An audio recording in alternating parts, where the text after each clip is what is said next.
গাজরের এই মিষ্টি মুখে দিলেই যেন অমৃত।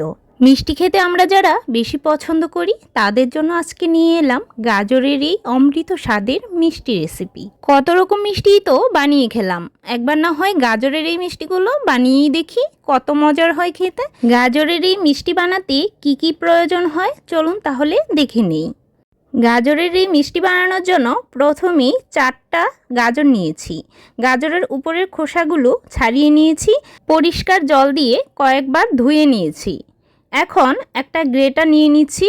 গ্রেটারের যেই চিকন সাইডটা আছে ওই সাইডটা দিয়েই একে একে গাজরগুলোকে গ্রেট করে নিতে হবে। চেষ্টা করবেন গ্রেটারের এই চিকন সাইডটা দিয়েই গ্রেট করে নেওয়ার জন্য। আর একটু সময় নিয়ে ধৈর্য সহকারে সবগুলো গ্রেট করে নিতে হবে। তো সবগুলো গ্রেট করা হয়ে গেলে এখন আমি এগুলো রান্না করার জন্য সরাসরি চলে যাচ্ছি। আর সরাসরি একটা প্যানেই এই গাজরের গ্রেট করা অংশগুলো সবগুলো ঢেলে দিচ্ছি। গাজর কিন্তু সাধারণত একটু মিষ্টি থাকে, তাই অবশ্যই চিনিটা আপনার টেস্ট অনুযায়ী বাড়িয়ে কমিয়ে দিয়ে দিবেন। প্রথমে আমি এখানে মেজারমেন্ট কাপে পুরো 1 কাপ পরিমাণে চিনি দিয়ে দিচ্ছি। তবে চিনির পরিমাণ যেন কমও না হয়, তাহলে কিন্তু আবার পাকটা ধরবে না।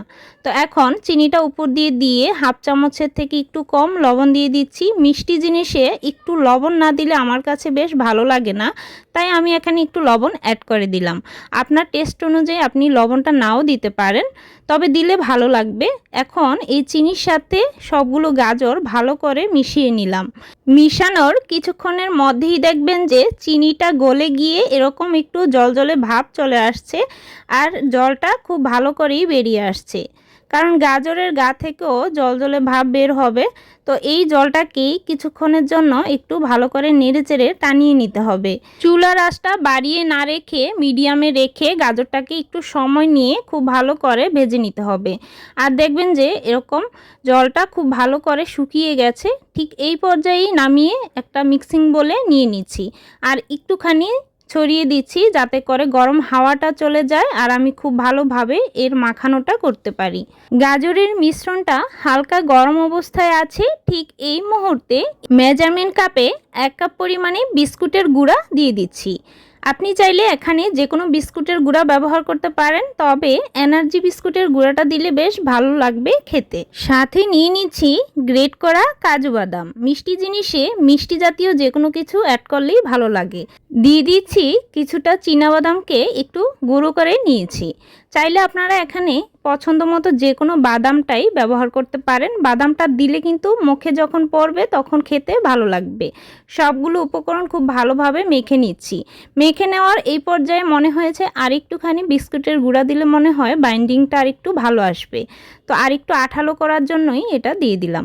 তবে বিস্কুটের গুঁড়াটা অবশ্যই বুঝে দিয়ে দিবেন, তবে মাখানোর সময় বুঝতে পারবেন যে বিস্কুটের গুঁড়া আর একটু লাগবে কি না, কম লাগবে, তবে বেশি যেন না হয়। এখন এখান থেকে গোল গোল করে মিষ্টি আকারে সবগুলো করে নিচ্ছি। এই তো সবগুলো মিষ্টি বানানো হয়ে গেল।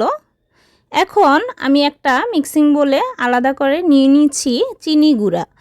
এই চিনিটা গুঁড়ো করে নিয়েছি, তবে এখানে আপনি চিনির পরিবর্তে চাইলে এখানে গুঁড়ো দুধটা ব্যবহার করতে পারেন।